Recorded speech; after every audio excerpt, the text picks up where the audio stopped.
안녕하세요. 최인조원입니다. 저는 지금까지 그리고 앞으로도 농지연금에 대해서 설명을 드리고자 합니다. 그 이유는 우리의 지금 노인분들의 연금에 대한 준비 상황이 굉장히 좋지 않기 때문에 그 문제를 해결하는 유일한 방법이 농지연금이라고 저는 생각을 하고 있고요. 그 설명을 하나씩 드려보고자 합니다. 우리나라는 많은 분들이 알고 있겠지만 노인 자살률 1위의 국가입니다. 그것도 굉장히 압도적으로 1위인 국가인 거고요. 그 충격적인 이유에 대해서 설명을 오늘 드리고자 합니다. 바로 돈에 대한 문제입니다. 노후 준비가 되어 있지 않기 때문에 자살률로 연결되는 그런 문제라고 보시면 될 것 같습니다. 우리나라는 기초연금이나 국민연금과 같은 공적연금 제도가 있긴 하지만 앞으로 국민연금에 대한 고갈에 대한 이슈도 있는 거고, 현재의 연금 수령액을 보면은 정말 최저생활비의 반의 반도 미치지 못하는 굉장히 낮은 수준입니다. 그렇기 때문에 정부를 믿어서는 안 되고 스스로 나의 어떤 노후나 연금에 대해서는 준비를 하셔야 되고, 그거에 대한 답이 농지연금이 될 수 있다고 저는 생각합니다. 우리나라의 노인 빈곤율에 대한 통계는 지속적으로 압도적인 세계 1위입니다. 그래서 수치에 의미하는 것보다는 그 수치 차이를 보시면 아시겠지만 2위인 미국에 비해서 거의 2배가 됩니다. OECD 평균에 비해서는 거의 3배가 되는 굉장히 높은 수치인 거고요. 그리고 또 한 가지는 이 고령 인구의 연평균 증가율을 보면은 이 부분 역시도 우리나라가 압도적입니다. 그래서 OECD 평균의 거의 1.5배에 해당하는 수치로 노인 인구가 증가하고 있다라는 거고요. 이런 결과로 인해서 각 연령대별 자살률을 보면은 우리나라가 30대, 40대, 그리고 60대와 70대 이상에서 안타깝게도 자살률 1위의 국가입니다. 그런데 이 그래프에서 보면 알 수 있는 것처럼 정말로 70대 이상에서는 2위와의 격차 또는 OECD의 평균과의 격차가 굉장히 커집니다. 그래서 우리나라의 70대 이상의 노인분들이 특히나 자살을 굉장히 크게 생각하고 있고 실제로도 행동으로 옮기고 있다, 이렇게 보시면 될 것 같습니다. 우리나라는 세계 10위의 경제대국입니다. 그럼에도 불구하고 70대 이상의 노인분들이 가장 가난한 나라, 그리고 가장 가난하기 때문에 자살률로 연결되는 이런 나라인 것입니다. 지독한 가난으로 생명을 위협받고 있는 현실인 거고요. 그러나 이 노령 인구의 증가율을 보면은 언제든지 나에게 그리고 내 소중한 사람에게 있을 수 있는 슬픈 현실이기도 합니다. 근데 그 노인들이 이렇게 많은 자살을 하는 이유에 대해서 생각을 해보면, 또는 그냥 통계 자료를 보면은 정말 좀 충격적입니다. 27.2%가 경제적인 이유 때문에 자살을 한다고 합니다. 이거 자체가 굉장히 슬픈 현실인 거고요. 왜냐하면 우리 세대들을 양육이나 어떤 결혼에 대해서 많은 도움을 주시고 실제로 이거를 위해서 한평생을 살아오신 분들인데, 이제 앞으로 행복하게 지내셔야 되는 연령에서 경제적인 어려움을 겪고 자살로 연결된다는 게 너무나 안타까운 현실입니다. 2위는 건강 문제, 그 다음에 부부와 자녀 갈등의 문제, 외로움, 또 이런 부분 역시도 저는 일정 부분 경제적인 문제와 연결이 된다고 생각이 듭니다. 돈이 없기 때문에 건강에 대해서 소홀해질 수밖에 없는 거고, 부부간에 갈등이 생길 수밖에 없고, 외로움까지도 연결되는 걸로 생각이 듭니다.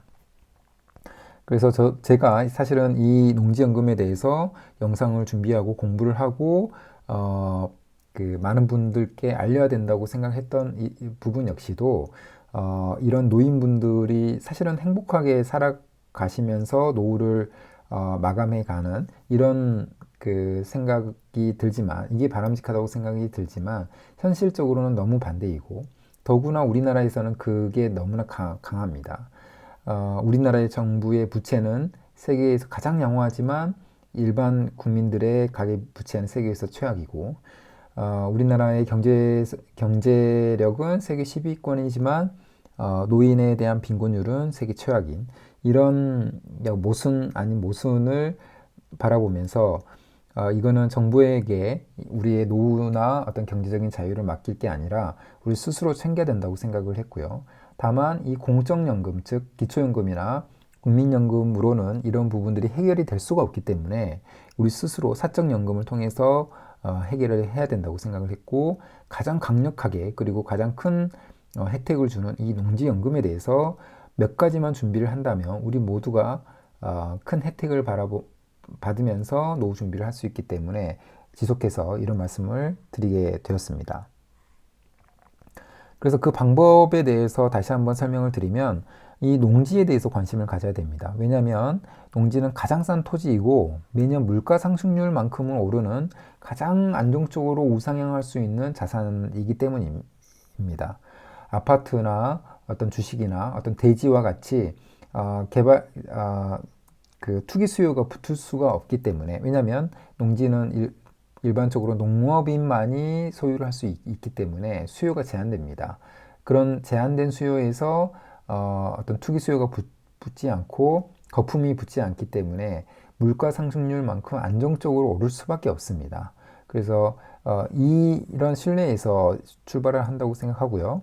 그리고 두 번째는 반값으로 농지를 매입을 해야 됩니다. 사실은 이 반값으로 농지를 매입할 수 없다면 사실 저도 이 농지연금에 대해서 이 정도로 강하게 확신을 갖지는 않았을 것 같습니다.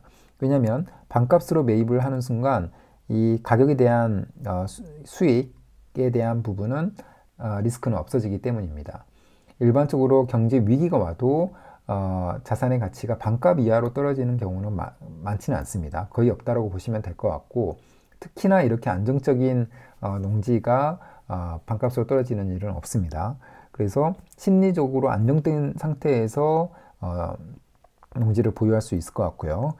또 한 가지는 무자본 투자가 가능하다는 겁니다. 왜냐하면 반값으로 농지를 매입을 하는데 원래는 정상 감정가의 70에서 80%까지는 대출이 나오기 때문에 이 농지를 보유하면서 들 수밖에 없는 이자 비용, 이런 부분들은 추가 대출로 가능하게 됩니다. 그리고 우리는 60세까지 보유하면서 최대한 복리 효과, 그러니까 그 가격의 상승의 복리 효과를 누려야 되고요. 그리고 농지연금을 받을 때는 만약에 농지연금 이외에 일반 매매로 우리가 팔 수 있다면 높은 가격으로 팔면 됩니다. 왜냐하면 농지연금용 농지는 지금 토지경매 시장에서 굉장히 많이 나오고 있기 때문입니다. 그러나 우리가 또 몇 가지 준비해야 되는 것들도 있는데, 이런 부분들은 저와 같이 함께 준비하면 됩니다. 저 역시도 주말에 토지 클래스를 듣는다거나 시중에 나와 있는 어떤 서적을 통해서 굉장히 많이 공부하고 조사하고 전화해보고 그러면서 익히게 되었지만, 여러분들도 저처럼 어느 정도의 시간을 쏟는다면은 충분히 준비할 수 있다고 생각이 듭니다.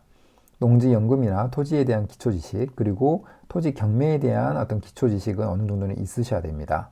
그리고 제가 가장 강조하는 이 농업인이 되는 방법, 이 방법에 대해서는 제가 블로그에도 그렇고 그 유튜브 영상에서도 굉장히 자세하게 설명을 드렸습니다. 그래서 여러분들도 이런 방법으로만 그 농업인 준비를 하시면 모두가 될 수 있다고 생각이 들고요.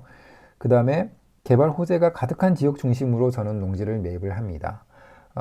이 지역이 어디냐라는 질문에 대해서는 저는 국토부에서 발행하는 국토종합개발계획이나 철도망 구축계획과 같은 정부에서 공신력 있게 발표하는 그런 자료 안에 포함이 되어 있다고 생각을 합니다. 저는 기본적으로 수도권과 충남, 충북의 북부 지역 중심으로만 농지를 매입을 하고 있습니다. 그런 지역에서는 일자리가 탄생하고 인구가 유입이 되고 기업들이 들어가는 지역이기 때문입니다. 그래서 이런 지역 중심으로 농지를 매입하다 보면은 실제로는 처음에는 농지연금용으로 농지를 매입을 했다면 이게 그 전에 가격이 급등하면서 일반 매매로도 팔 수 있어서 결국에는 경제적인 자유까지도 얻을 수 있는 이런 쪽으로 연결된다고 저는 생각을 합니다. 그래서 실제로 경기도 이천시에 있는 농지에 대해서 물건 분석을 해본 결과를 한번 같이 보도록 하겠습니다. 이 물건은 이미 낙찰이 끝나 있는 상태이지만 50%까지 떨어져 있는 물건이었습니다. 즉 감정가 4억 7천인 물건이 2억 3천까지 떨어진 물건이고요.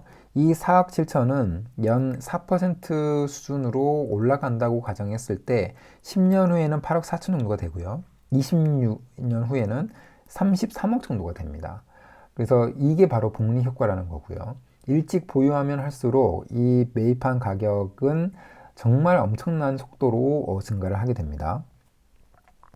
그리고 이 자기 자본은 그 낙찰가의 80%까지는 대출이 되기 때문에 자기 자본은 아주 초반에 4,700까지 들지만 아까 말씀드린 것처럼 감정가의 70%까지가 담보대출이 나오기 때문에 약간 3억 2천 정도는 대출을 받을 수 있고 낙찰가 50%를 제외한 1억 1천 정도의 추가적인 대출이 나옵니다.